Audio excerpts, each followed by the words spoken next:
Hello, and welcome to a Health Podyssey. I'm your host, Rob Lott.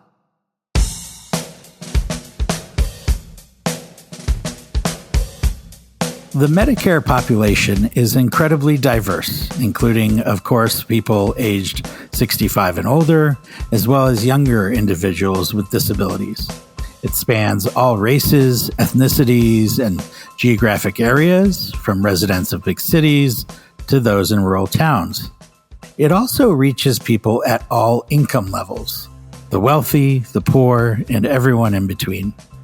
And so for a subset of the Medicare population, those with low incomes and limited savings, the premiums and cost sharing can impose a significant burden.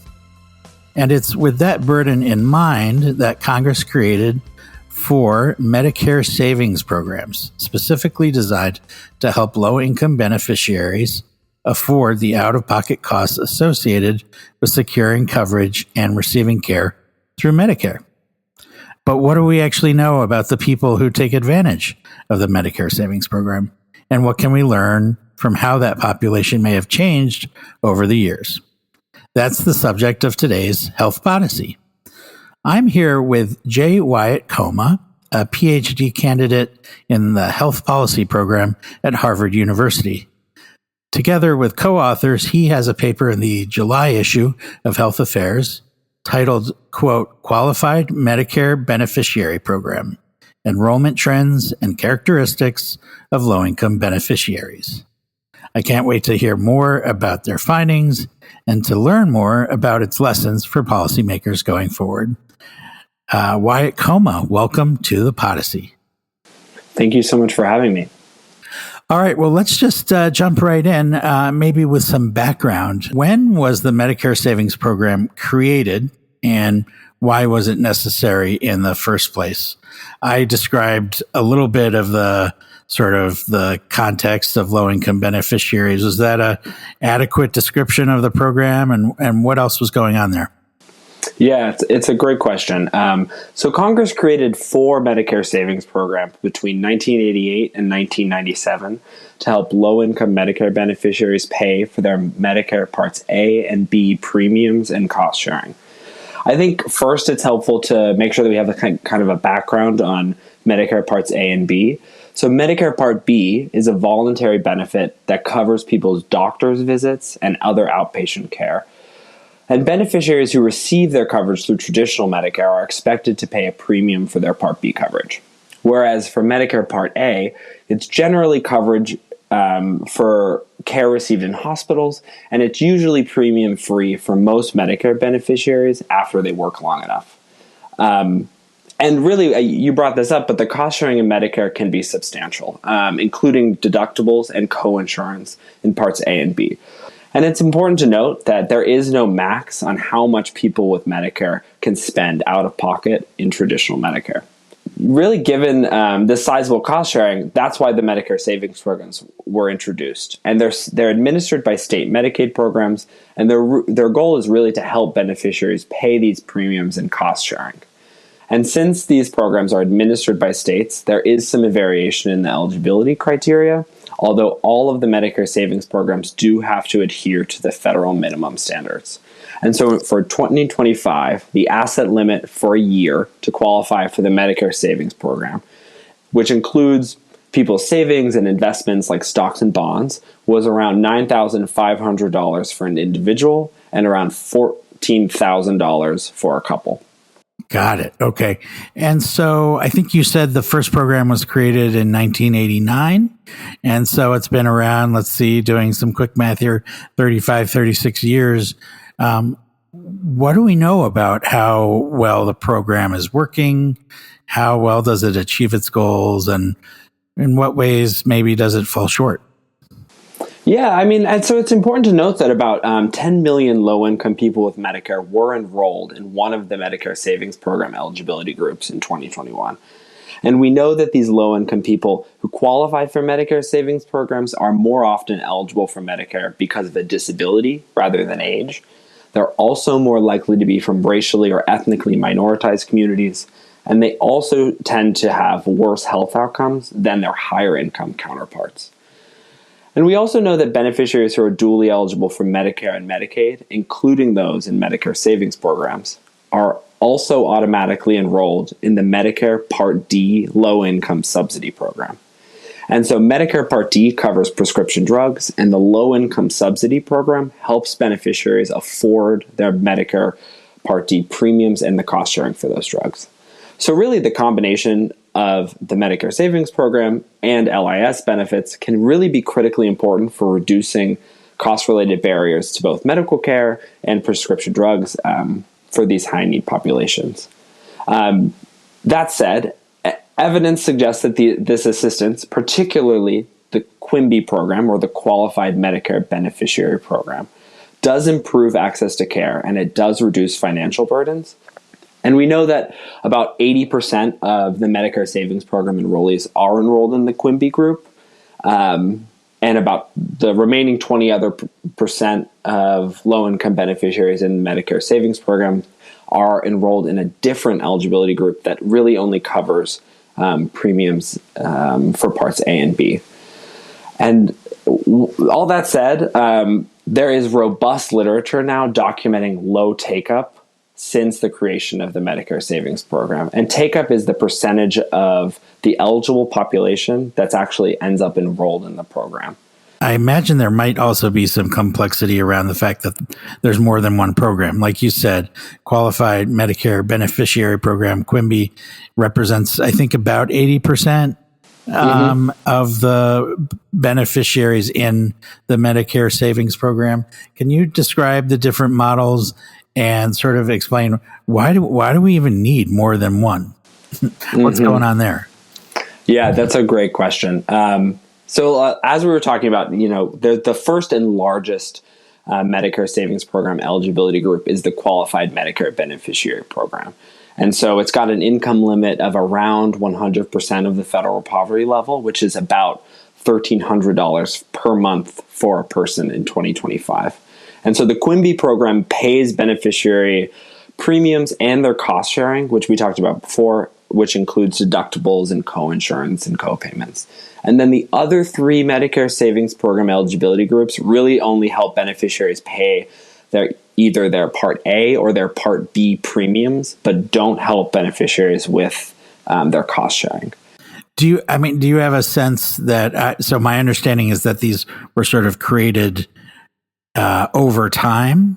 And I mean, do you have a sense that maybe if someone kind of wiped the slate clean and wanted to create a program, a Medicare savings program from scratch today, it might not be quite as fragmented as the current status quo?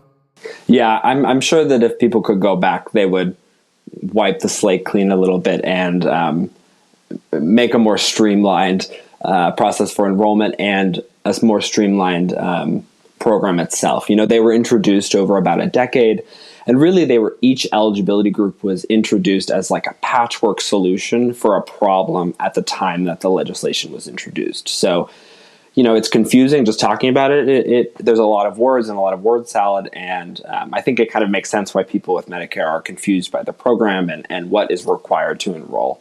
Okay, well, against this backdrop, why don't you tell us about your paper? I know you looked at the QIMBY model. What variables did you measure, and what did you find? Yeah, so we assessed take-up of the QIMBY Medicare Savings Program using the most recent data of the Medicare Current Beneficiary Survey from 2016 to 2022. And since the QIMBY eligibility group is the largest and most expansive in coverage, it's particularly of interest to policymakers. And so that's why we focused on that eligibility group in particular. And so in our analysis, we first identified Medicare beneficiaries who were likely eligible for the QIMBY program based on their reported income and assets. And then among that group, we assessed QIMBY enrollment using administrative enrollment data from CMS that's linked to the survey data. So we then compared who is enrolling and the cost-related barriers to care among eligible beneficiaries who were enrolled versus those who were not enrolled in the QIMBY program. Got it. Okay, and what did you find? Yeah, so our first set of findings was really about the take-up rate of the QIMBY program, and we found that roughly 2/3 of people who were eligible for the QIMBY group were enrolled in 2022. we found that an additional 17% of low-income people who were eligible for the Quimby program were enrolled in some other program, either a different Medicare Savings Program eligibility group, they were enrolled in full benefit Medicaid, or they were enrolled in the Medicare Part D low-income subsidy program by itself. And then the remaining 17%, so 1 in 6 eligible Quimby eligible beneficiaries, were not enrolled in any of these programs in 2022. And so these people with low incomes were fully exposed to Medicare cost sharing and premiums. All right, I want to ask you a little more look under the hood there in those findings. But before we do, let's take a quick break.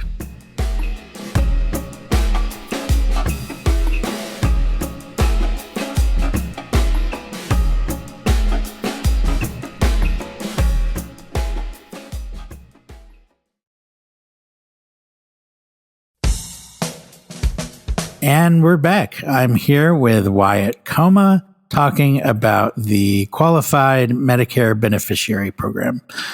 So, Wyatt, I think one of the key findings in the paper is that there was actually a slight increase in the proportion of enrollees in this program.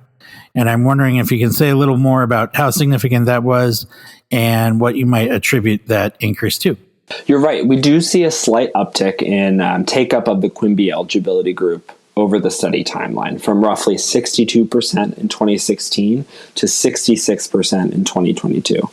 And so we don't specifically evaluate what contributed to these changes over time, but there were a couple of possible explanations. So for one, most states expanded Medicaid to low-income childless adults under the ACA expansion pathway since 2014, and that included 9 states during our study period. And our analysis finds that people who live in ACA expansion states are more likely to enroll in Quimby than those who live in non-expansion states. Is that sort of a kind of, I think they call it the doormat effect, kind of when people are kind of seeing and hearing promotions about all kinds of different programs, they kind of start to do their own research and figure out what they're eligible for. Is that kind of your suspicion of what's going on there? Yeah, it could definitely be a piece of the welcome mat effect. It's worth noting, though, that while these low-income Medicare beneficiaries aren't eligible for Medicaid through this ACA pathway, having Medicaid enrollment before they enter Medicare might end up increasing Quimby take-up if these enrollees have, like you said, a greater awareness of available assistance, or if they receive outreach or support to transition to a Medicare savings program once they enter Medicare. Got it. Okay. Any other theories or factors that you identified as sort of contributing to that increase? Yeah, so I would say the final reason that we were thinking through was we do see the highest Quimby take-up rates in our study period from 2020 to 2022, which was also when states halted Medicaid redeterminations during the COVID-19 public health emergency. And so more work is needed to really assess if these take-up rates persist after the 2023 to 2025 Medicaid unwinding. Okay, great. A good future research question for you and your colleagues to come back to. At this point, I'm wondering if you can tell us a little bit about the 2023 rule that came from CMS aimed at streamlining enrollment in these programs. What does the rule try to achieve, and what's the timeline at this point for implementation? The 2023 CMS final rule was an attempt by the Biden administration to reduce these barriers to enrollment that we're seeing in the Medicare savings program for people with low incomes. And so really broadly, it does 2 things. One, the rule includes requirements for states that already automatically enroll supplemental security income, or SSI, recipients into Medicaid to then also automatically enroll these SSI recipients into the Quimby program by October of 2024. And then 2, the rule tries to streamline eligibility and enrollment information between the Quimby program and the Medicare Part D low-income subsidy program, which lowers drug costs for enrollees. And so more specifically, the rule tries to encourage states to align eligibility criteria between the Medicare Part D LIS and the Quimby program. And then it requires states to use the income and assets data from the Part D LIS applications in new Medicare Savings Program applications by April of 2026. And so overall, back to our patchwork discussions of low-income support for Medicare beneficiaries, this rule basically tries to streamline enrollment into the QIMBY program and other Medicare savings eligibility groups with other low-income assistance programs that have a super large overlap in the eligible population. And it kind of requires states to auto-enroll or use existing eligibility data where possible, which really could make it easier for people to enroll and then also could reduce costs for state Medicaid programs. Got it. Okay, seems like a pretty straightforward and reasonable attempt at reducing some of that bureaucratic burden and inefficiency to get people who are eligible into the system. How might your paper shed some light on the implementation process for this rule? In other words, is there relevance from your findings to the people at CMS who are charged with putting this rule into effect? Yep, we definitely hope so. We wrote this paper to try and inform policymakers who were trying to improve enrollment in the QIMBY program. So our findings do a few things. One, we provide the most recent estimates of QIMBY take-up and find that while take-up rates have increased, 1 in 3 eligible people have not enrolled. And then 2, we provide some demographic characteristics of who is and is not enrolling in the QIMBY program, which hopefully could inform some targeted outreach strategies. And 3, our findings support prior evidence that shows that the QIMBY eligibility groups really do help to reduce financial barriers to care.